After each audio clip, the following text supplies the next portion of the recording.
देखिए यहाँ तो गाना तक बना दिया है सरकार का, और सरकार को जरूर सुनना चाहिए। भैया गाना क्या था? सुन ले रे सरकार हमारी, सुन ले रे, सुन ले रे हमारी, सुन ले रे। महीना भर धरने पर बैठे कि महीना भर धरने पर बैठे, 10 दिवस बीत गए अनशन पर। महीना भर बोलो, महीना भर धरने पर बैठे, 10 दिवस बीत गए अनशन पर। महीना भर धरने पर बैठे, 10 दिवस बीत गए अनशन पर। चौथाई मंत्री और विधायक पत्र लिखे, फिर भी बोलो क्या अनबन पर। अरे फौजी भाइयों की अर्जी तू भुन ले रे, सुन ले रे सर हमारी, सुन ले रे, सुन ले रे सरकार हमारी, सुन ले रे। ये पीड़ा है हम लोगों की, ये हमारे जो साथी हैं, अभ्यर्थी हैं, इन सब की पीड़ा है ये कि इतना परिश्रम कर रहे हैं हम। 1.5 से 2 महीने हमको यहाँ बैठे हुए हो गए, आश्वासन पर आश्वासन मिलते हैं। जिस तरह आपने एक फिल्म देखी होगी सनी देओल की, जिसमें तारीख पर तारीख मिलती है, तो वही डायलॉग आज हमारे साथ वास्तविक रूप में प्रकट हो रहा है। देखिए ना, आज तो आखिरी तारीख है, आज हो गया तो हो गया, वरना तो फिर क्या करेंगे? फिर ये बच्चे बेचारे क्या करें? अब देखो भूख में इस तरह छाया भी नहीं है सर पर। और अच्छा, आपकी भी सुनिए ना, मैं तो सच बोलती हूँ कि मेरी तो हिम्मत नहीं थी इसलिए मैं आ गई, आपकी भी हिम्मत नहीं है ना? यही हुई थी। मुझे तो रोना आ रहा है कि इनका, जैसे वो कहते हैं ना, जब हमारे देश के सीमा के शहीद हो जाते हैं हमारे भाई, तब उनकी जब पार्थिव देह घर पर आती है तो उनके माँ और पत्नी पर क्या बीतती है, वो पंक्तियाँ मेरे याद आ जाती हैं कि रोने लगती है बहना जब चूड़ी फोड़ी जाती है, और पूछो उस देश की शहादत पर कैसे बलिदान दिया होगा उन्होंने। तो वही मेरे सामने हो रहा है। एक तरफ हमारे इस ऑपरेशन सिंदूर के तहत फौजी भाई अपना वहाँ जान की जोखिम पर डटे रहे, ठीक उसी प्रकार डटे हुए हैं इतनी तेज धूप में जहाँ टेम्परेचर 44 डिग्री है, और वो भाई डटे हुए हैं। अच्छा, इतने लोग आप सब यहाँ पर बैठे हैं, उन लोगों की हिम्मत बढ़ाने के लिए क्या कर रहे हैं? उन लोगों की हिम्मत बढ़ाने के लिए ही हम इस तरह मोटिवेट, अभिप्रेरणात्मक चीज़ें करते हैं। उनके साथ जा करके भी बैठते हैं समय समय पर जितनी हमारी सामर्थ्य है, और उनको हौसला प्रदान करते रहते हैं। बीच बीच में जैसे कि कुछ हमको ऐसी स्थिति नज़र आती है तो एम्बुलेंस के माध्यम से जो भी हमसे हो पा रहा है वो सब कर रहे हैं हमारे साथी। सबका सहयोग यहाँ पर मिल रहा है। हम तो जॉन रॉल्स के सिद्धांत को मानने वाले व्यक्ति हैं। नीति शास्त्र में हमने उसको पढ़ा है कि पंक्ति में खड़े हुए अंतिम व्यक्ति को भी न्याय मिलना चाहिए। सरकार से भी यही गुहार कर रहे हैं हम कि पंक्ति में ये जो हमारे सैनिक भाई, चाहे संख्या में कम हो, अल्पसंख्यक हो, लेकिन इनको भी न्याय मिलना चाहिए। और हमें उम्मीद ही नहीं अपितु पूर्ण विश्वास है कि सरकार जल्दी इसका कोई न कोई हमको सकारात्मक जो है हमारी। ये देखिए, ये सरकार को सुनना चाहिए कि भैया ने सरकार के लिए क्या कहा। सरकार में ऐसा कौन सा चेहरा है जिस पर सबसे ज़्यादा भरोसा हो रहा है कि उसकी बात तो मानी जाएगी और भैया हमारा काम हो जाएगा? हमें तो सभी के द्वारा ये आश्वासन दिया गया है, हमें तो सभी पर ही भरोसा है कि सरकार अपने विधायकों की, अपने मंत्रियों की, अपने जो विधानसभा के मुख्य सचेतक जी हैं उनकी सबकी मानेगी, और जल्दी ये जो विद्यार्थी हैं जो विभिन्न तबके से आते हैं उनको राहत प्रदान की जाएगी। एक सवाल भैया आज मैं सबसे पूछ रही हूँ, आपसे भी पूछ लेती हूँ, आपके पिताजी क्या करते हैं? मेरे पिताजी कृषि करते हैं, खेती करते हैं। वो देखिए, आप खेत भी हम पर कोई ज़्यादा नहीं है, 4 बीघे का खेत है, 2 भाई हैं हम। कोचिंग किया? कोचिंग नहीं किया मैंने। अब सुनिए, अब ध्यान से सुनिएगा। आपको ऐसा लगेगा कि यार बनी बनाई बातें बोल देती है, ऐसे ही बोल देती है, और मैं सच बोल रही हूँ। आज मैंने सबसे पूछ के आपको बताया है, ज़्यादातर बच्चे किसानों के बच्चे हैं और ज़्यादातर लोगों ने कोचिंग ही नहीं की है। ये बहुत बड़ी बात है। हाँ, अब बीच में ऑपरेशन सिंदूर हुआ तो पता है? हाँ, पिताजी को आज पता है कि आज पता है। क्या बोले उनको? बोले यही कि इस तरीके की संवेदना है। और फिर हमारे तो पिताजी ने पहला उनका क्या था एक्सप्रेशन, वो बताइए, क्या बोला उन्होंने? अब क्या ही बताएं मैडम, कुछ चीज़ें ऐसी होती हैं जो कैमरे के सामने नहीं बताई जा सकती। डाटा मतलब डाटा। हाँ, अब तो यही है कि बस सरकार अब कैसे भी करके इस डेट को आगे कर दे, जिससे कि हमको भी राहत मिले। पिताजी का जो सपना है उस पर हम दोबारा से फिर काम करें और थोड़ा अच्छा रहे सबके लिए। क्या उम्र है भैया? उम्र मेरी 27। शादी तो हुई नहीं होगी? नहीं, अभी नहीं हुई शादी। तो हमारे यहाँ शादी होगी। हाँ, हमारे यहाँ मैं ऐसा ही भर्ती में गई थी, वहाँ पर एक नारा भी लगा रहे थे लोग कि बेरोजगार है ना, लुगाई दिलाओ, लुगाई दिलाओ, लुगाई दिलाओ। ये भी होता है यहाँ पर। तो ये राजस्थान ये मैडम कि पहले नौकरी फिर छोकरी। हमारी तरफ तो कहते भी हैं ये कि पहले नौकरी फिर छोकरी। और सच में ये हंसने की बात नहीं है, ये हकीकत है हमारे यहाँ, और राजस्थान की तो सच्ची हकीकत है भैया। यहाँ पर नौकरी मिलती है तभी शादी हो पाती है। तो इसीलिए पिताजी टेंशन कर रहे हैं कि बेटा इतना बड़ा हो गया है। उम्र भी काफ़ी हो गई, देखो 27 की उम्र ठीक होती है अपने हिसाब से। पिताजी को पैसा वैसा कुछ दे पाते हैं? अभी तो कहाँ से देंगे, अभी तो हम ही उन पर निर्भर हैं। 27 साल की उम्र में आप देखिए ये, और एक लड़का होने के नाते कितना बुरा है ये, जब समाज और रिलेटिव्स कहते हैं कि क्या कर रहे हो, अरे आरएस बनोगे, तुम बनोगे आरएस, कुछ नहीं बनोगे। और भैया बोला किसी ने, क्योंकि आरएस बहुत बड़ी परीक्षा है हमारे यहाँ, और 3 सुनाई देते हैं लोग कि ये बनेंगे आरएस। आप मजाकिया पात्र बनकर रह जाते हैं फिर जब ऐसी स्थिति आती है तब। बिल्कुल मजाकिया पात्र बन जाते हैं। आप बताइए भैया क्या बोलना चाहेंगे? आज आखिरी दिन है, ये जितनी जद्दोजहद कर ली वो कर ली, अब खत्म है मामला। देखो वैसे तो सभी मतलब कार्यकर्ताओं ने या फिर मदन जी राठौड़ जो बीजेपी के अध्यक्ष है उन्होंने आश्वासन दिया था, तो उस हिसाब से तो लग रहा है कि काम हो जाएगा। तो बस यही कि सब्र की इम्तहान ले रहे हैं, तो ये थोड़ा गलत है क्योंकि बहुत से भाई बहन बैठे हुए हैं। तो अगर आपको एक्शन लेना ही है तो अगर कार्रवाई करनी है तो जल्दी करिए, क्यों दूसरों को परेशान करना है। यहाँ पर कोई ऐसा है जिसे बुलाया गया है या फिर सबके सब आ रहे हैं इसके? अरे सब आ रहे से इतना किसके पास टाइम है कि कोई मतलब इस यंग एज में यहाँ पे आके धूप में बैठे। कहीं मैं तो बोल रहा हूँ, मैं तो सरपंच के इलेक्शन में नहीं किया, यहाँ पे बैठना पड़ रहा है धरने पे। ये हो रहा है। अब एक बार थोड़ा सा, क्योंकि सब सुस्त बैठ गए हैं, मुझे ही सबके पास जा जाके उनसे थोड़ी सी बातचीत करनी पड़ेगी, तो थोड़ा सा उनसे बात कर लेते हैं। और जो खड़े हैं, एक बार आप आइए थोड़ा सा आइए। आपका नाम क्या है? मेरा नाम दिनेश चंद्र है। नाम बताने डर तो नहीं लग रहा? कई लोग डर रहे नहीं थे। नहीं नहीं, डर किस बात का? जिस चीज़ के लिए हम यहाँ पे आए हैं, हमारी मांग जो है कौन सा अटेम्प्ट है?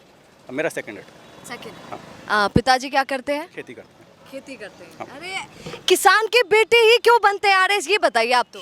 अब मैडम सब अपना एक अच्छा भविष्य सुनिश्चित करना चाहते हैं। मेरे पिताजी ने जो खेती की है, मैंने उनका संघर्ष देखा है। मैं चाहता हूँ कि जो बाहर के लोग जो हैं, जो आगे मतलब जिन्होंने अच्छी नौकरी पाके या जो भी किया है, तो मेरा भी सपना है, मेरे पिताजी का भी सपना है कि मैं भी वो पूरा कर सकूं। क्या उम्र है भैया? 35। 35। हाँ मैडम। शादी तो हो गई हो? हाँ शादी हो गई। बच्चे हैं? हाँ एक बच्चा है। और आप आरएस की तैयारी कर रहे हैं? कोई और नौकरी है? मैं रिटायर्ड हूँ फौज से। अच्छा, फौज से रिटायर। हाँ जी। तो रिटायर होने के बाद अब कब से, रिटायर होने के कितने टाइम से आप ये प्रिपरेशन कर रहे हैं? 1.5 साल हो चुका है मैडम। 1.5 साल से क्या कर रहे हैं फिर कमाने के लिए? कुछ नहीं कर रहे हैं, घर पे ही हैं, तैयारी करते हैं। कुछ नहीं कर रहे हैं। हाँ। पिताजी कुछ बोलते हैं? नहीं, उन्हें अभी बोलने का क्या है कि उन्होंने भी देख लिया कि बच्चे की उम्र 35 हो चुकी है, वो खुद से मैच्योर्ड है, वो समझ सकता है कि उसे क्या करना बन है। जाएगा आरएस। हाँ, क्या बोलेंगे सरकार को, एक दिल से बात निकालते हुए बोलिएगा।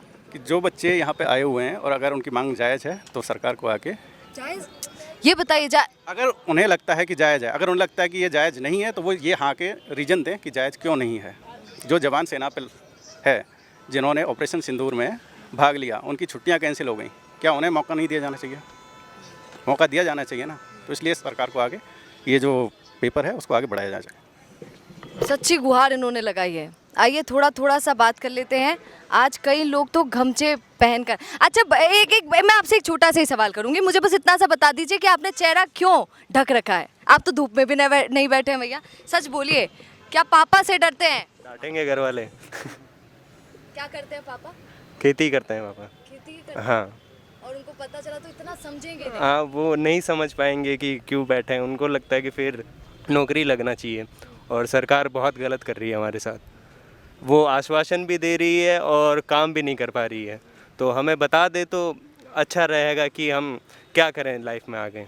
बहुत देखिए ये राजस्थान है और राजस्थान में मारवाड़ी में ही लोग समझते हैं। पिताजी तो सोचते हैं अरे काई सरकार करेली, तू पढ़, तो वो ये नहीं समझ पाएंगे। और ये देखिए कितना डर रहे हैं यहाँ पर, जिन ने ये लगा रखा है, स्कार्फ लगा रखा है, गमछा, ये सब अपने पिताजी से डर रहे हैं।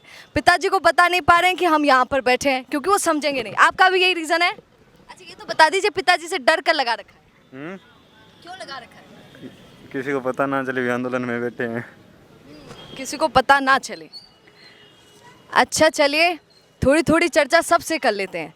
आपसे तो सर सभी बात कर रहे हैं, आप तो अब खुद सोच रहे होंगे कि क्या बोलूं, क्या बात चल रही है, क्योंकि डेलीगेशन के तौर पर हमेशा आप जाते हैं, थोड़ी सी सरकार से बातचीत हो जाती है। क्या चल रहा है, क्या लग रहा है अभी जो अभी तक चल रहा है? क्योंकि किरोड़ी लाल मीणा भी आए थे सुबह। बीच समंदर में पहुँचे हैं और समंदर भी ऐसा है जिसकी बूंद एक पानी की पी नहीं सकते, किनारा कोई नज़र नहीं आ रहा, चारों तरफ से निराश हताश छात्र यहाँ बैठे हैं।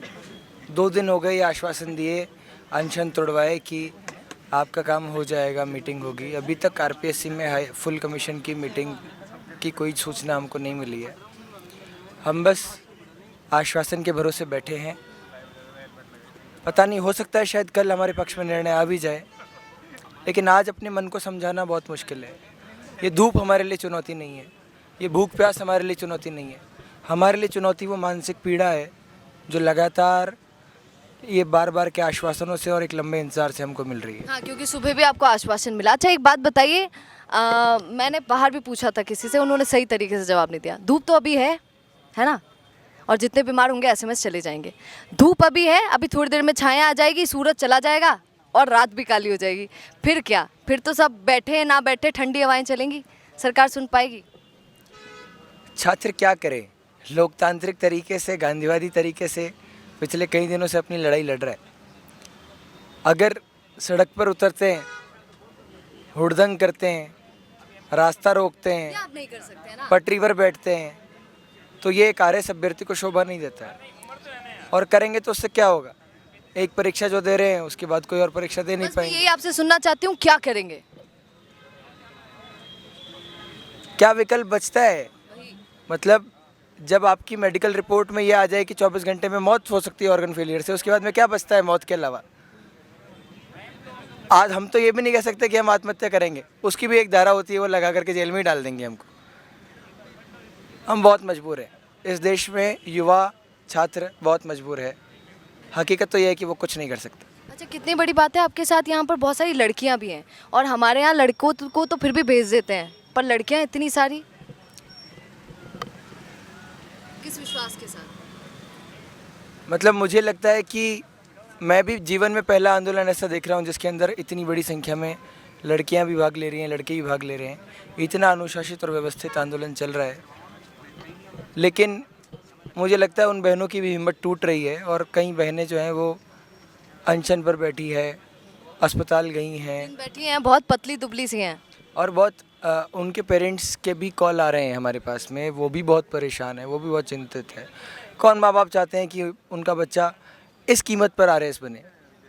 मेरे ख्याल से तो शायद कोई ऐसा माँ बाप होगा जो खुशी से बच्चों को ये सब करने दे रहा होगा। सबके मन में बहुत दुख है, बस हम लोग लड़ रहे हैं और आखिरी सांस तक लड़ेंगे। बिल्कुल। अब आज आपने देख लिया है, कुछ ज़्यादा बोलने की ज़रूरत मुझे ऐसा लग रहा है कि है नहीं, क्योंकि बच्चे अब देखिए ना, 2 दिन तक तो खूब हंस रहे थे, और आपने तो द फैक्ट इंडिया में कितनी बार देखा है कि हाँ, ये लोग हंसते हुए मुस्कुराते हुए भी नजर आ रहे हैं, गीत भी गा रहे थे, पर पहले हंस के और आज रो कर गीत गा रहे हैं। तो अब देखना ये होगा कि क्या फैसला आता है, क्योंकि जो भी फैसला आज भैया आएगा वो आज ही आएगा। कल तो लोग बोल रहे हैं कि संडे है मैडम जी, कल कुछ नहीं आने वाला है, तो देखते हैं कि सरकार किसके पक्ष में क्या निर्णय लेती है। पर आप ऐसे ही बने रहिए द फैक्ट इंडिया के साथ। नमस्कार।